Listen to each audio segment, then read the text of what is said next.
Hello বন্ধুরা, কেমন আছো? তোমার চ্যানেল। তো দেখো, আমরা দিদি বাড়ি এসেছি। তো দিদি এখন ভগবানকে ভোগ লাগাচ্ছে। তো এখানে দিদি আছে, এই যে এটা দিদি আর এই যে বোন। তো চলো তোমাদেরকে দেখাই। এই যে দিদিতে ভগবান,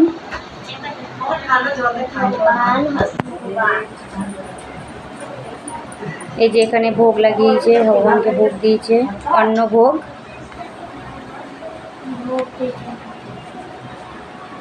এখানে অন্ন ভোগ দিয়েছে।